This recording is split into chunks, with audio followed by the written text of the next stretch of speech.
കോഴിക്കോട് കക്കോടിയിൽ മതിലിടിഞ്ഞു വീണ് പരിക്കേറ്റ അതിഥി തൊഴിലാളി മരിച്ചു. ഉദയ് മാഞ്ചി എന്ന ഒഡീഷ സ്വദേശിയാണ് മരിച്ചത്. ഒപ്പമുണ്ടായിരുന്ന കക്കോടി സ്വദേശി ഫൈസലിന് പരിക്കേറ്റു. ഇയാൾ ആശുപത്രിയിൽ ചികിത്സയിലാണ്. തൃശൂർ അരിമ്പൂരിൽ സ്വകാര്യ ഫിനാൻസ് സ്ഥാപനത്തിന്റെ മാനേജറുടെ കാർ അജ്ഞാതർ കത്തിച്ചു. ഗുരു ഓഡിറ്റോറിയത്തിന് സമീപം ഫ്ളാറ്റിൽ താമസിക്കുന്ന പുല്ലഴി സ്വദേശി ഹരികൃഷ്ണന്റെ i20 കാറാണ് കത്തിച്ചാമ്പലായത്. സംഭവത്തിൽ ഹരികൃഷ്ണൻ അന്തിക്കാട് പോലീസിൽ പരാതി നൽകി. കവി KG ശങ്കരപ്പിള്ളയ്ക്ക് 2025 എഴുത്തച്ഛൻ പുരസ്കാരം. മന്ത്രി സജി ചെറിയാൻ പുരസ്കാര പ്രഖ്യാപനം നടത്തി. NS മാധവൻ ചെയർമാനും KR Meera, doctor KM Anil എന്നിവർ അംഗങ്ങളും Kerala Sahitya Akademi secretary professor CB Abubakar member സെക്രട്ടറിയുമായ പുരസ്കാര നിർണയ സമിതിയാണ് ജേതാവിനെ തെരഞ്ഞെടുത്തത്. കുതിരാനിൽ വീണ്ടും കാട്ടാനയുടെ ആക്രമണം. ഇന്നലെ രാത്രിയാണ് സംഭവം. ഇരുമ്പുപാലം പ്രദേശത്തെത്തിയ ആനയെ തുരത്താനെത്തിയ വനംവകുപ്പിന്റെ ജീപ്പ് തകർത്തു. നാട്ടുകാർ വിവരമറിച്ചതിനെ തുടർന്നാണ് വനംവകുപ്പ് ഉദ്യോഗസ്ഥർ സ്ഥലത്തെത്തിയത്.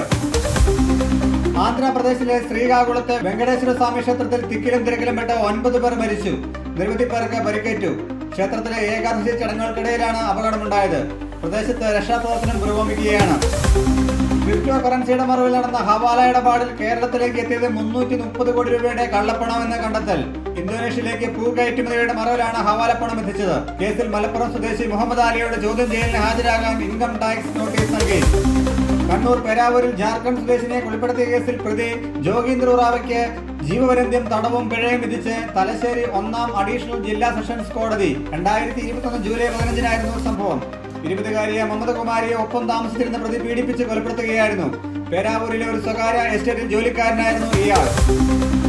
സംസ്ഥാന ചലച്ചിത്ര അവാർഡ് പുരസ്കാര പ്രഖ്യാപനം നാളെ. മമ്മൂട്ടി മികച്ച നടനാവാൻ സാധ്യത.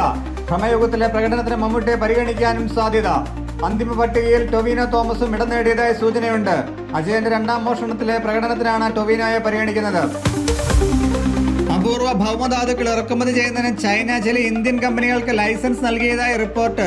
ചൈനയിൽ നിന്ന് അപൂർവ ഭൗമകാന്തങ്ങൾ ഇറക്കുമതി ചെയ്യുന്നതിനുള്ള ലൈസൻസുകൾ ചില ഇന്ത്യൻ കമ്പനികൾക്ക് ലഭിച്ചിട്ടുണ്ടെന്ന് വിദേശകാര്യ മന്ത്രാലയ വക്താവ് രൺധീർ ജയ്സ്വാൾ തന്റെ പ്രതിവാര മാധ്യമ സമ്മേളനത്തിൽ പറഞ്ഞു.